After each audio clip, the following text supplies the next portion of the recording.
ഞാൻ night test എടുക്കാൻ വേണ്ടി ഇറങ്ങിയതാണ്. എന്നും നമ്മൾ കാറിലല്ല പോക്ക്, എന്ന് നമ്മൾ പബ്ലിക് ട്രാൻസ്പോർട്ടിൽ പോകാമെന്ന് വിചാരിച്ച് അങ്ങനെ റെഡിയായി നമ്മൾ പുറത്ത്. ഇത് നമ്മുടെ റൂമിൻ്റെ ഫ്രണ്ടിലുള്ള പള്ളിയാണ്. ഈ പള്ളിയുടെ മുന്നിലാണ് നമ്മൾ ഇവിടുത്തെ ബസ് സ്റ്റോപ്പ്. കാത്തിരിപ്പിനൊടുവിൽ ആദ്യത്തെ ബസ് വന്നു. പക്ഷേ അത് നമുക്ക് പോകാനുള്ള ബസ്സല്ല, നമുക്ക് പോകാനുള്ള ബസ് ഇതേ വരുന്നത്. കാർഡൊക്കെ സ്കാൻ ചെയ്ത് നമ്മൾ ബസ്സിൻ്റെ ഉള്ളിൽ കയറിയപ്പോൾ ബസ് ഫുള്ള് കാലി, 1-2 ആൾ മാത്രമേ ഉള്ളൂ. നമ്മളിതേ ലാസ്റ്റ് സീറ്റിൽ പോയി സ്ഥാനം പിടിച്ചിട്ടുണ്ട്. ഇതാണ് ഞാൻ പറഞ്ഞ ബസ് കാർഡ്. 20 ദിർഹംസ് കൊടുത്താൽ ഏത് ബസ് സ്റ്റേഷനിൽ നമുക്ക് കാർഡ് എടുക്കാൻ പറ്റും. പിന്നെ ഇതുപോലെ സ്കാൻ ചെയ്യുക. ബസ്സിൽ ഇതുപോലെ 3 സ്ക്രീൻ കിട്ടോ. ആ സ്ക്രീനിൽ കാണിക്കും ഇപ്പോൾ ഏതാണ് സ്റ്റോപ്പ്, അടുത്ത സ്റ്റോപ്പ് ഏതാണെന്നൊക്കെ. അതുകൊണ്ട് തന്നെ നമുക്ക് നമ്മുടെ സ്റ്റോപ്പിൽ കറക്റ്റായിട്ട് ഇറങ്ങാൻ പറ്റും. വിൻഡോയിലൂടെ ഇങ്ങനെ പുറത്തേക്ക് നോക്കി യാത്ര ചെയ്യുമ്പോൾ നമ്മുടെ നാട്ടിലത്തെ ബസ് നമുക്ക് മിസ് ചെയ്യും. അതിലിങ്ങനെ പാട്ടൊക്കെ ഉണ്ടാവും, ഒരു സിംഹമലയും കാറ്റ്. അങ്ങനെ തന്നെ നമുക്ക് ഇറങ്ങേണ്ട സ്റ്റോപ്പ് എത്തി. നമ്മൾ നേരെ പോയി കാർഡ് സ്കാൻ ചെയ്ത് നമ്മൾ പുറത്തിറങ്ങി. ബസ് ഇറങ്ങിയപ്പോൾ തന്നെ നമുക്കൊരു ടാറ്റ പോലും തരാതെ ബസ് നമ്മളെ വിട്ടുപോയി. പുറത്ത് ഭയങ്കര ചൂടാണ്, അതുകൊണ്ട് തന്നെ ഒരുപാട് സമയമൊന്നും നമ്മൾ പുറത്ത് വെക്കില്ല.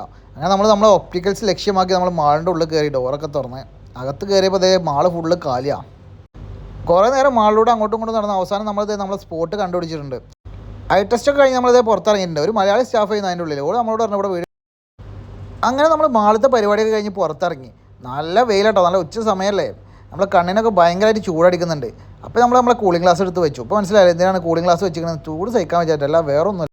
പണികളൊക്കെ കഴിഞ്ഞാൽ പിന്നെ നമ്മൾ അടുത്ത പരിപാടി ഫുഡ് അടിക്കല്ലേ. അങ്ങനെ നമ്മൾ നേരെ റെസ്റ്റോറൻറ്റിൽ കയറി ഒരു ബിരിയാണിയോട് പറഞ്ഞു. സാധനം എത്തിയിട്ട് ബിരിയാണി കാണുമ്പോൾ തന്നെ അറിയാം നല്ല ടേസ്റ്റ് ഉണ്ടാവുന്നു. കാരണം നൈസ് മസാലയും അതിൻ്റെ കൂടെ നല്ലൊരു അടിപൊളി അന്നം തരുന്ന ദൈവത്തിന് മനസ്സിൽ വിചാരിച്ച് നമ്മൾ ആദ്യത്തെ ഉരുളൽ കഴിച്ചപ്പോൾ തന്നെ നല്ല ടേസ്റ്റ് ഉണ്ടോ, ഒക്കെ ഇഷ്ടം.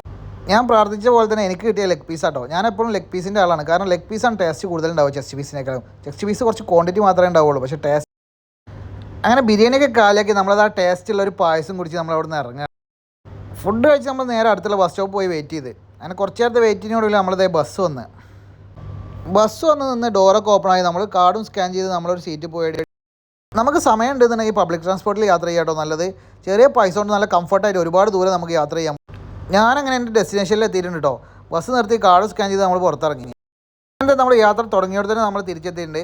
അപ്പോൾ ശരി ഗൈസ്, നമ്മൾ അടുത്ത വ്ളോഗിൽ കാണാം. ബൈ.